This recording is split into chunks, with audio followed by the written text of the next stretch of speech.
Welcome to Picks with the Professor, the show where a real statistics professor gives you sports betting tips. I'm your host, Professor Sides, and I've built a set of mathematical models named Sideline that predict various sports outcomes. You'll hear more about the models in the course of this episode. Let's cover 4 Major League Baseball games scheduled to be played on Tuesday, June 13th, 2023. In case you're new here, check out the webpage on the banner. It's www.pickswiththeprofessor.com/new for some explanations and community rules. Remember, if you're interested in projections and picks on every single game, sign up on Dub Club. That also gets you access to our Discord chat, what the model requires for an A grade, weather information, total projections, all sorts of goodies. Links in the show description. Cost under $1 per day.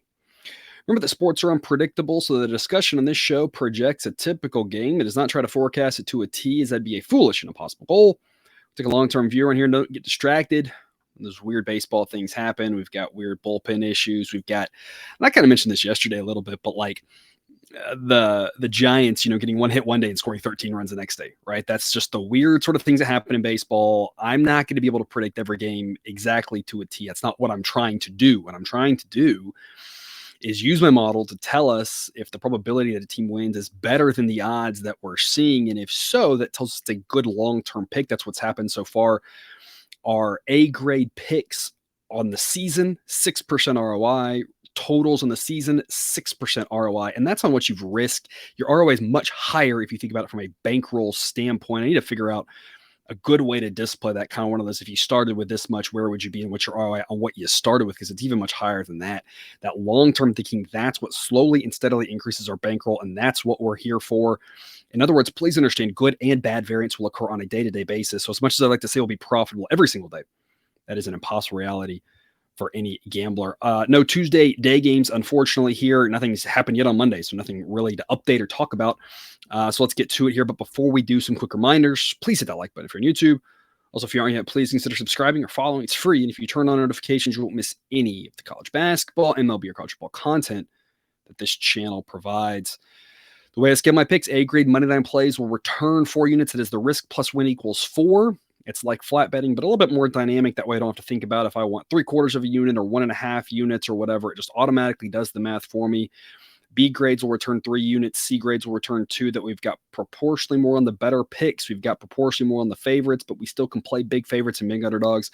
And when we're wrong, it doesn't hurt us as much. It kind of leaves us, again, slightly more conservative with our playing, because what we're all about here is that long and steady gain. It's much better to constantly be winning a little bit than to go on the roller coaster of always winning a lot and losing a lot. No one really likes that. But with the scaling with the picks, as always, take what you like and leave the rest. And to start off here, 7:40 p.m. Eastern, Brewers at the Twins. Going to take the Twins minus 111. It's an A grade pick, barely. Sideline requires minus 113 for an A grade pick. I'd play the Twins reasonably down to a B grade, though. That would be minus 124. That's what the model says the price should be. Sideline indicates that they win about 55.5% of the time. Pablo Lopez and Corbin Burns. At this point, I have these two pitchers about the same. Obviously, Corbin Burns has had a better year, and CERA is about a full run lower than Pablo Lopez. But when you look at the underlying metrics behind that, it's actually kind of telling a flip story that Pablo's been a little bit unlucky. Corbin Burns has been pretty lucky and hasn't actually pitched that well this year, not just relative to what we've expected and grown accustomed to him, but just in general that he, is actually kind of lucky to have an ERA that low. Obviously, he's still a very good pitcher. Both of these guys are really good pitchers. The point being, when I combine historical data along with this year's data, this really a coin toss between who's the actual better pitcher in here. And that's why I like the Twins. I trust the Twins more than I trust the Brewers. I mean, they just got swept by the A's, and we were on the A's for all 3 of those games. The value proposition was just too good to pass up, and just somehow kind of got lucky, and they happened to win all 3, which is surprising to anybody. But the bottom line is I just don't trust this Brewers offense right now. I don't really trust anything about the Brewers right now. And Corbin Burns is their best pitcher still, but I think he's going to be up against it here with his opposing battery mate here, or mound mate there in Pablo Lopez. And so because the Twins are home, I think they should be favored by a little bit more than what home field advantage would give them, minus 111. Again, a great price here on the Twins. Temperature, we're going to be looking at low 80s to start, low 70s to finish. Wind kind of blowing out to start, a little bit across, and then shifting towards in. So this is another one where we might want to check the weather here on the morning update if you're with us on Dub Club. That's a service that I provide. Or just check the weather yourself on this one, because right now we're over 24 hours from first pitch, probably more like 28 hours or so. This weather could change a lot, and it looks like, if I had to guess, with that wind changing, you're talking about a minor front coming through, not a major one, or else the temperature would drop more, but a minor front coming through, shifting around on those winds in the area. If that's an hour earlier, hour later, 2 hours earlier or later, which it could easily be, the closer we get, the more we'll know, and that'll kind of affect what you think about the total on this one, because hotter wind blowing out means it's going to be harder to keep the ball in the ballpark, but wind blowing in is definitely going to knock it down and make that park play more pitcher friendly. So just keep an eye on the weather on this one. Will affect what you would do on the total. Model projects 7.6. So right now, under 8 would be a decent look. The problem is right now the under 8 is at like minus 125 or something like that, minus 120. It's just a little bit too high right now with the weather uncertainty. I don't mind playing an edge if we have one, and knowing that the books are just as uncertain as the weather as we are. And based off what I've seen the day ahead of time, I'm not sure how much they even look at the weather, which is really surprising to me, because a lot of times I see a weather situation, we've got a great edge on it the day before, and then day of, they've really reacted. So I'm not sure if they're looking at the weather, if they know, but again, that really could affect this. So I'm kind of looking at the under 8, but I don't really love the juice right now. And I want to be a little more certain of what the weather's going to do before I lock in that juice. If we miss out on it, we don't have to bet every game. That's fine. So it's kind of where my head is on the total. But either way, a strong pick on the Twins to start us off here on Tuesday. 8:10 p.m. Eastern, Reds at the Royals. Talked about this game here, Monday's game with Jake. This game hasn't happened yet for Monday, so talking about Tuesday. I'm going to flip from the under to the over. Model projects 10.2 runs on this one. It's going to be a warmer day on Tuesday than it is on Monday, starting off around 80 degrees, closing around 70 degrees. Same situation with the wind, as I just mentioned in Minnesota, though, where the wind will be kind of out and across maybe to start, a little bit blowing in to finish, but at a lot less wind strength than in Minnesota. Minnesota, we're talking about winds closer to 10 miles an hour. For Kansas City, we're talking about winds more around 5 miles an hour. So less of a big deal on exactly where the wind's blowing. I'm focusing on the fact that I don't trust either one of these starting pitchers, and we've got a more hitter-friendly ballpark. Contrasting that with Monday's game, and again, it hasn't happened, so I may look like a fool saying this, but Monday's game, I think the pitching's a little bit better in Monday's game. I think the weather's a little bit cooler, wind blowing in, so we just have a better setup for the offenses to disappoint. On Tuesday night, given these pitchers, given the slightly warmer weather, I kind of think it's more about, I don't really like these offenses, but I think they can beat up on weaker starting pitching. Jordan Lyles for the home team, 6.84 ERA. The advanced metrics say it should be about a run lower than that, but that's still very, very bad. And Brandon Williamson for the Reds, when I mentioned the Reds yesterday having a weaker starter, I kind of forgot that Brandon Williamson was still in the rotation here with the Reds and some of their pitching injuries, because he's obviously the weaker of all of their pitchers at this point. A lefty with a 5.40 ERA, and the advanced metrics say it should actually be a little bit higher than that. He gets one of the worst grades of any starting pitcher who's still making starts in Major League Baseball for me. So, I mean, just two really bad pitchers, and I think that's going to set the wheels in motion for a lot of bullpen action. These bullpens aren't very strong. I just think it sets off from the start to be a different game than Monday, and again, who knows how it looks. But with Monday, I kind of think we've got at least one of those starters can pitch better given the situation. That's going to shorten the bullpen, allow a team to use just their stronger bullpen guys, and hold one or the other team, down to more like 2 runs. I think lower scoring makes more sense. Here, the opposite, with the starting pitchers being a lot weaker, sets up to be a game where we need the bullpen involved more in the 4th or 5th inning, and that means you're going to have to use more of those weaker relievers. Odds are one of them gives up a crooked number for each side, and this just sets up to be more of a run fest. I would be comfortable going over 10 on this one personally. I like the 9.5 better. I like that we win at 10 rather than push. But this is a game that I think has, even though the model says 10.2, I think has a decent chance to get towards 11. So over's the way I'm looking on this one. And with regard to the side, model says it should be Royals minus 113. Right now, I'm seeing minus 122 on the Royals. If I was going to back the Royals, I would need an A grade. That's minus 102. So right now, we're 20 cents away. I don't see backing the Royals here for a second night in a row. With regards to the Reds, I would be interested in taking them. They're just not quite a good a price yet. Right now, I'm seeing plus 113, or excuse me, plus 112. Again, plus 113 get you to B grade. Really, plus 115 or better is what I'm looking 4 on the Reds, and it's basically right there. So it's one to shop around, keep an eye on. And honestly, by the time I get done recording this, if I hit refresh, there's a decent chance we can find that price somewhere. And so this is one where, again, if you're with us on Dub Club, you get that update. If I do find a good price, let people know, hey, I'm officially on the Reds, or you just do the work yourself and shop around. But I think the Reds are a solid pick here as long as the plus odds are favorable enough. I don't know who wins this game. The Reds are the better team, but on the road, I don't really know. I just want to make sure I'm getting good enough plus value because I don't have a lot of faith in Brandon Williamson. As much as the young hitters on the Reds are really exciting, and as much as I don't trust Jordan Lyles, I just don't trust Williamson either. So I just want to make sure that we're getting good plus odds.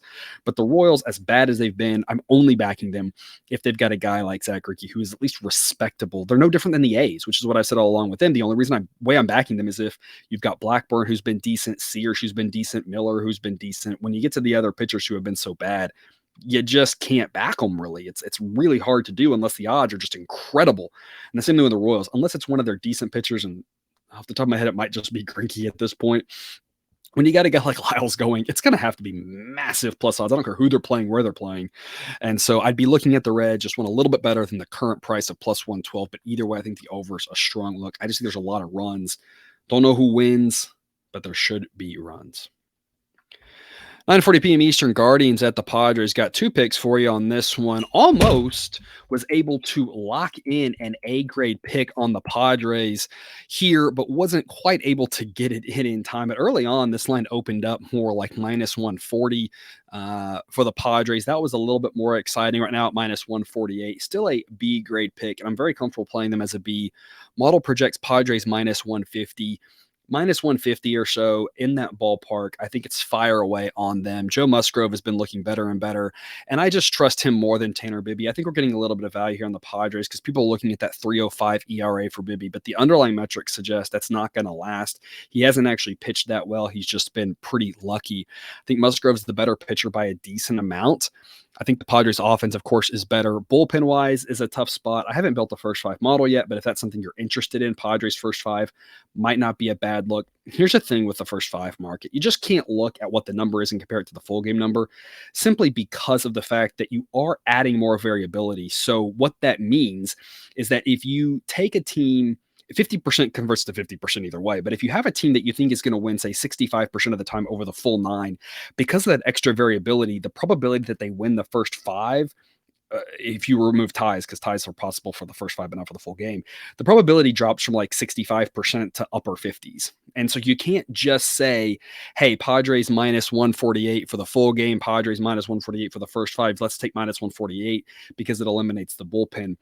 Unless you have a reason to believe that's a good number, that's not necessarily a good number because while the model says the Padres win the 60% of the time, the probability they win the first 5 is less than that because there's more happening. And you can take that to its logical extreme, and it holds true.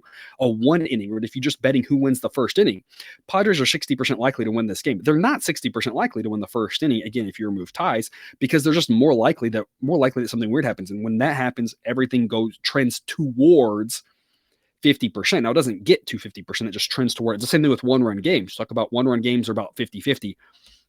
Not quite true, but close to it, because when you get to a one-run game, when you get to extra innings, however much better the one team is than the other, it kind of starts trending back towards who knows what's going to happen, coin tossy, 50-50, whatever you want to look at. So first 5 would be a way to look. I just hesitate to say I'd play Padres minus 150. Without a model on that, I'm not really sure. Now, what I am sure about is I don't trust the Padres bullpen, and the Guardians bullpen is better. So if it's a close game late, I'm a little bit nervous. At least, thankfully, the Padres have a better offense than the Guardians do. So, there's pros and cons to going to first 5. I don't really know at this point. Eventually, later this summer, I'll build out that first 5 model, and I'll be able to tell you a little bit more what the price should be. Unfortunately, I won't be able to tell you what to play because there's no numbers out by the time I record, but I can at least give you a little bit of information there. For now, though, I'm playing the Padres full game. I think they get out early on Bibby. I think Musgrove pitches well, holds them down. I like the Padres here at minus 148. I'm also on the under 8 as well. Model projects 6.7, and my goodness, lather, rinse, repeat, the things we keep saying. San Diego, we had a whole road trip where we took unders and we won almost all of them. Then they had a whole home trip, a whole homestand where we took almost all the unders and we won almost all. Now the Padres are back at home again, which the books just keep not adjusting. And so we're just going to keep betting it. Now I'm going to keep playing it at 1 unit of pop just because at some point, I don't want to get overly greedy, but I'm still investing in these unders. I don't think the books have caught up. You've got a bad Guardians offense and a good pitcher in Joe Musgrove, the Guardians are going to have a hard time scoring, and it's just hard to score runs in that park. Part of the Padres' issues offensively is half their games are at a park that might be the most pitcher-friendly ballpark in baseball this year. Just don't see a lot of runs happening in this one. I love the under 8. I would be playing under 7 even. I don't think it gets there. I like under 7.5 a whole lot more because now we're talking about the win at 7 rather than the push, and 7 is a very likely outcome for the number of runs in this game, relatively speaking. But either way, whether it's under 8 or under 7.5, under is the way to look here. I just don't see many runs happening on a chilly night in San Diego here in the months of May and June. The ball just does not carry there. We've also gonna have a wind blowing in at almost 10 miles an hour. This sets up to be a strong underplay. And then wrapping us up here, 10 p.m. Eastern, White Sox at the Dodgers. Going to go over 8.5 on this one. Model projects 9.4. I'd go over 9 as well. Hopefully you're getting better odds, of course, than minus 120.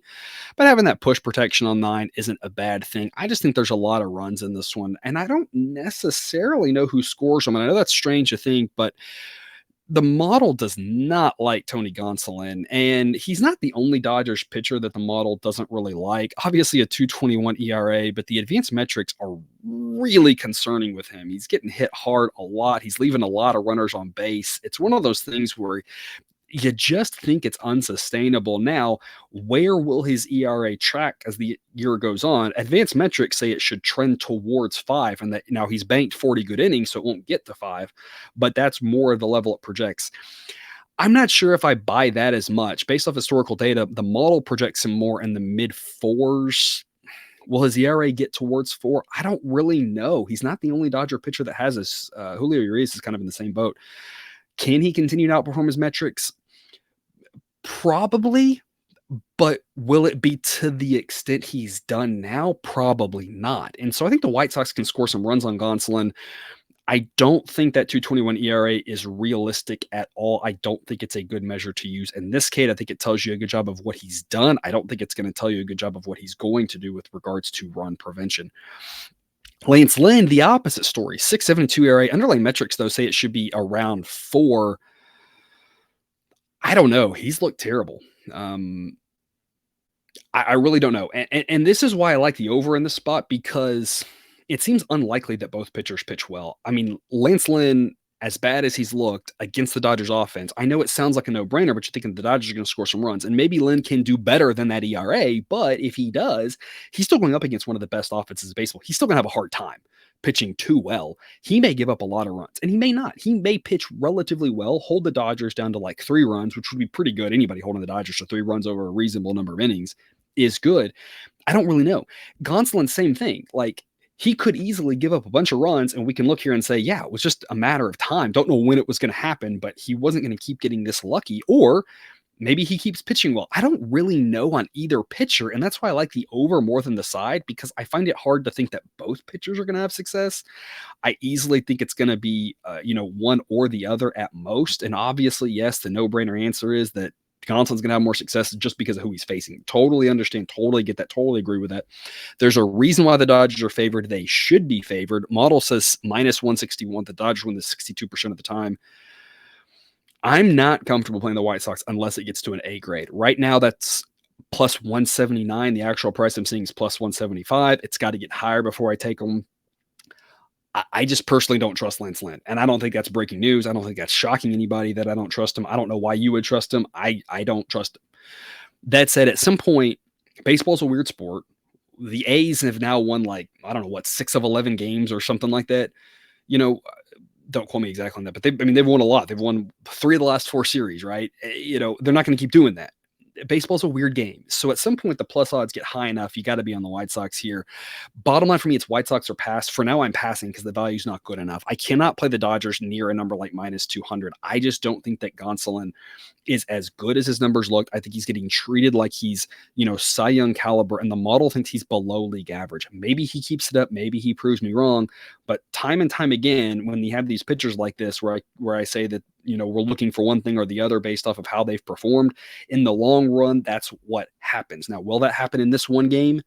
I don't know. The White Sox without Eloy Jimenez, their offense projects below average. So if Gonsolin is a good start, that wouldn't shock me in the slightest. But I just don't think that the value proposition is there to back the Dodgers. It's White Sox or pass right now. I need another nickel. I need a higher price. Maybe it gets there and we play the White Sox reluctantly just as a value play. But hey, we've played the A's reluctantly a lot, and that's worked out well too. But unless that value proposition's there, I'm not doing it. I'm sticking to the over, whether it's 8.5 with juice or 9 at a better price. I think there's a lot of runs in this game. The Dodgers should score some. The White Sox, I don't know. This could easily be an 8-3 game. It could easily be a 6-5 game. I don't really know. I just think there's going to be more runs than the books are expecting, given the matchups here between pitcher and hitter. Another thing to consider, of course, the Dodgers bullpen. Motto still thinks they're decent. They continue to struggle. That's something else to remember, and another reason why it makes the Dodgers harder to back. Weather-wise, though, we're talking about a pretty normal day in LA, a little chillier. Nothing really to write home about wind blowing out, but it is usually blowing out there. It's mostly built into the park factor, so we're talking about a pretty average night in LA. Expecting a lot of runs and maybe playing the White Sox's values there, but it needs to be at least plus 179 before I would touch it. That's all I've got for you here today. Thanks for tuning into this episode of Picks with the Professor. Don't forget to subscribe so you can enjoy the sports betting content provided on this channel, shoved right into your feed. I'll be back again tomorrow with more baseball betting content. Until then, as always, best of luck. And remember, you can eat your betting money, but please don't bet your eating money.